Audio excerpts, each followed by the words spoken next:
për ne ligji i financimit të partive politike, po edhe vetë financimi i partive politike është një çështje thelbësore që ka të bëjë me shëndetin ose sëmurjen dhe rrezikun e demokracisë, sepse financimi i dyshimt, jo transparent i partive politike, përveç se mund ndikojë në rezultatin zgjedhor, pra mund favorizojë parti kundrejt partive tjera, po ka të bëjë edhe me qeverisjen e ardhshme. Pra, ka të bëjë edhe me kapjen, edhe pengmarrjen e asaj force politike, e cila duke u financuar nga parat dyshimta, qoftë oligarkëve, edhe të padeklaruara, qoftë krimit organizuar, dhe qoftë eksponentëve edhe klikave tjera, forcave tërta të shoqërisë, në fakt e dobësojnë qoftë vetë konceptin e demokracisë, vetë konceptin e zgjedhjeve, vetë konceptin e partisë politike, edhe vetë konceptin e qeverisjes mire të ndershme në të ardhmen. Vetë përfaqësuesi parlamentar i Lëvizjes Bashkë, Edi Muçi, mori shembull shumë konkret, zgjedhjet parlamentare të 2021-shit, ku vetëm për reklama politike, partitë politike, partitë e mëdha politike kanë shpenzuar rreth 6.5 milion euro, 2.4 milion euro Partia Socialiste, 1.4 milion euro Partia Demokratike. Dhe këta kanë deklaruar nga këto 6.5 milion euro të shpenzuara vetëm për reklama politike, ta theksojmë. Vetëm për reklama. Shpenzimet e tjera, të cilat mund të shkojnë në 10 miliona euro, kanë deklaruar vetëm 10% të këtyre shpenzimeve. Dhe referuar ligjit për financimin e partive politike, gjobat që kanë ardhur për këto parti politike nga Komisioni Qendror i Zgjedhjeve kanë qenë krejtësisht qesharake. Partia Socialiste është dënuar me 55.000 euro, ndërsa Partia Demokratike me vetëm 7.000 euro. Për ne paraja në politik, ne si Lëvizje Bashkë jemi që paraja dhe politika, paraja e pisët dhe politika të shkputen nga njëra tjetra, sepse financimi kushzon ditën e nesërme, dhe po ta shohim ata që financojnë më shumti partitë e mëdha politike janë ata të cilët përfitojnë më shumti qoftë nga tendrat publik, qoftë nga veprat e mëdha infrastrukturore, janë kryesisht pronarë të mediave të mëdha, janë kryesisht biznesmenë që po ndërtojnë sot pulla në qendër të Tiranës dhe po zaptojnë Bregdetin jonian.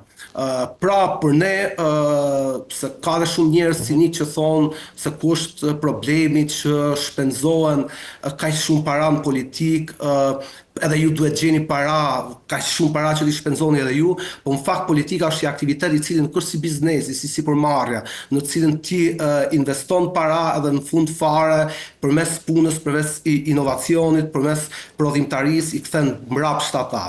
Nëse hidhen shumë para në politik, ti do t'i kthesh ato para 3 fish, 4 fish, 5 fish, jo nga xhepi jot, por nga xhepi, nga xhepat e qytetarëve, nga arka publike dhe e shtetit, nga pronat publike, edhe nga dëmtimi serioz i shtetit edhe i pronës publike. Klodi, më lejoj që ta theksoj pak dallimin në ligjërim midis Lëvizjes Bashkë edhe po them formacioneve të tjera të shoqërisë civile ose të politikës sa i takon financimit të partive politike. Nëse formacionet e tjera politike ose të shoqërisë civile i qëndrojnë pra nocionit që financimi duhet të jetë i deklaruar, kam përshtypjen që Lëvizja Bashkë shkon edhe pak më tej dhe shquan edhe burimet e financimit, pra jo vetëm që duhet të jetë i deklaruar dhe nuk duhet të jetë nga burimet të dyshimta, po themi të jashtëligjshme, por ka rëndësi edhe se brenda po themi burimeve të ligjshme, ka rëndësi edhe se kush janë këto burime të ligjshme. Se për shembull donacioni që t'i jep një oligark është burim i ligjshëm, nuk është nga krimi organizuar, por ama a përbën problem kjo gjë, edhe pse është burim i ligjshëm?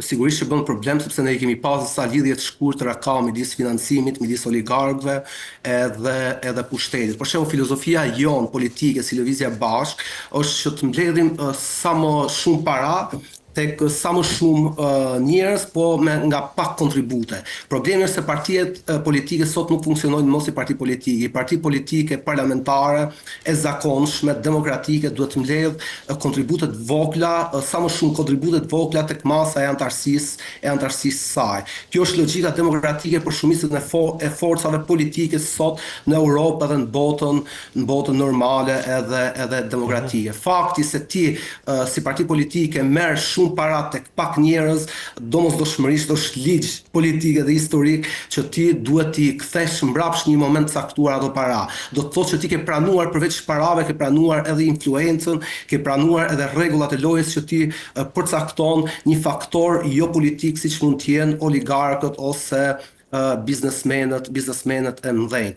Fakti se sot partitë politike nuk funksionojnë mos si parti politike, po funksionojnë si ndërmarrje private ose si prona familjare, i çon që elitat edhe drejtuesit e këtyre partive politike të bien në kompromise me njerëz të cilët interesat e tyre shkojnë përkundër interesit publik edhe përkundër interesit të shoqërisë. Nuk besoj se ka oligark aq zemërgjër edhe aq bamirës në këtë shoqërinë tonë që t'japin 10 miliona euro vetëm për shkak të bindjeve të tyre filozofike ose politike. Janë të njëjtit njerëz që financojnë gjitha partitë e mëdha dhe kryesore politike në vend për ta pas ditën e nesërme kushdo nga këto parti politike të fitojë dhe të marrë pushtetin për të pas sigurt raportin direkt edhe raportin e varësisë me to. Për ne është problem qoftë mos deklarimi i financimeve, që është ABC-ja e liberalizmit edhe e demokracisë formale, pastaj vjen edhe pjesa tjetër se ku i marrin këto para partitë politike.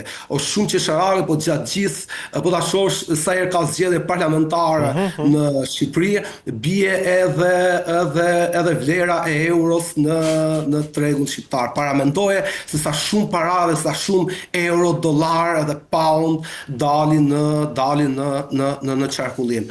Në Shqipëri nuk do të kemi një vend normal, nuk do të kemi një vend të drejtës, nuk do të kemi një vend demokratik nëse politika nuk shkputet nga paraja e madhe. Ky nuk është vetëm një problem i Shqipërisë, ky është një problem i mbar Europës edhe i mbar botës demokratike. Qartë. Në fakt, ditën e djeshme unë diskutova pak edhe për dasmën e Jeff Bezosit që privatizoi dhe bllokoi gjysmën e Venecia, se mori për vete, domethënë.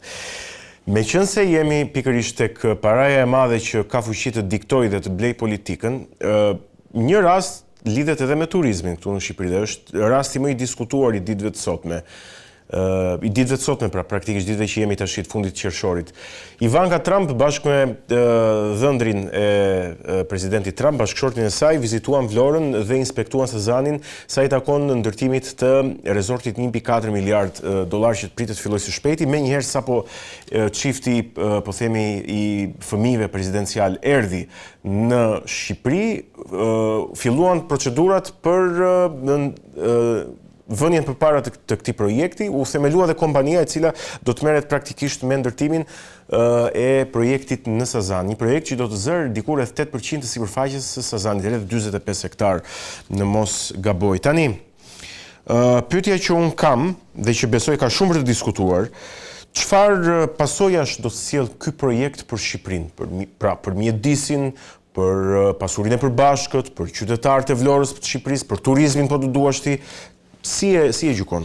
E sigurt është që për qytetarët e Vlorës dhe Shqipërisë nuk do të sjellë asnjë pasojë edhe asnjë dobi ekonomike. Ne si Lëvizje e Bashkë, përkundër gjitha forcave tjera politike, qoftë forcave të mëdha politike, qoftë forcave të vogla politike, jemi deklaruar kundër zaptimit ose përvetësimit të ishullit Sazanit, kundër faljes së ishullit Sazanit, nga Edi Rama për interesa thellësisht personal edhe politik tek familjarët e presidentit amerikan Donald Trump. Për ne ishulli Sazanit është një monument natyre, është i zonë strategjike ushtarake, është edhe i simbol i pavarësisë dhe i sovranitetit tonë territorial edhe kombëtar. Duke pas parasysh se sovranitetin e plot territorial mbi ishullin e Sazanit e kemi shtrirë vetëm pas luftës dytë botërore. Është e paimagjinueshme se si një kryeministër i cili është zgjedhur vetëm për 4 vite që të falë copza edhe llokma nga territori jon shtetëror, ku në fakt ka një votuar që të bëj shkëmbim edhe tregti territorësh, po është votuar që të qeverisë sa mënyrë sa më të mirë, sa më drejtë dhe sa më eficiente parat publike të shqiptarëve. Sigurisht investimi ose ndërtimi i resortave të miliardierëve, cilët cilët themi drejtë nuk do të dalin në Vlorë dhe në Lungomar as pini kafe, as nuk do të kenë asnjë raport me territorin dhe me Republikën Shqiptare, është një projekt skandaloz, i projekt i cili po të merrim seriozisht disa koncepte që mund të quhen klasike si sovraniteti dhe pavarësia territoriale dhe kombëtare, është në kufit e një tradhtie kombëtare nëse mund ta quajmë, sepse i jep në mënyrë të pakthyeshme territorin e Republikës sonë, e kthen në një geto për pasunarët nga e gjithë bota, të cilët nuk do të kenë asnjë raport fizik, kulturor, politik, pa asnjë transakcion as ekonomik me Republikën e Shqipërisë. Tani, që të mos na shkoj kaq mirë biseda, unë po bëj pak avokatin e djallit, Klod. Domethënë, dhe po paraqes disa argumente të cilat hidhen në opinionin publik edhe në këtë rast.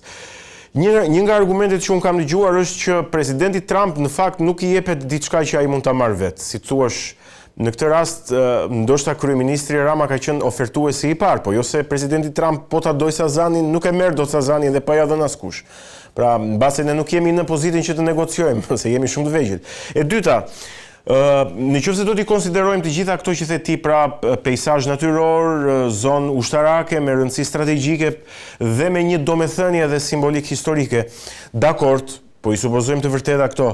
Po pyetja që un kam është ku ti hyn punë këto, nëse kjo nuk sjell rritje ekonomike, sa përkthehet çdo gjë në rritje ekonomike, në punësim, aty thuhet që do të punësohen rreth 1.000 njerëz, diçka e tillë, nuk e di, domethënë. Pra, nëse ka një dobi ekonomike, pse duhet vazhdojmë të mbajmë peizazhin e virgjër natyror që a fundja kush është duke shkuar kaq shumë në Sazan tani? A thua ti se shqiptarët ngelën duke shkuar në Sazan që do t'u iki Sazani tani dhe po ngrihet si problem? E para, Edi Rama nuk ja ka fal ishullin e Sazanit edhe këtë ishullin e Zvërdenit, se harrohet shpesh çështja e ishullit. Edhe Zvërdenci, po. Nuk ja ka fal drejt për drejti Donald Trumpit, po ja ka dhënë familjarëve të vet.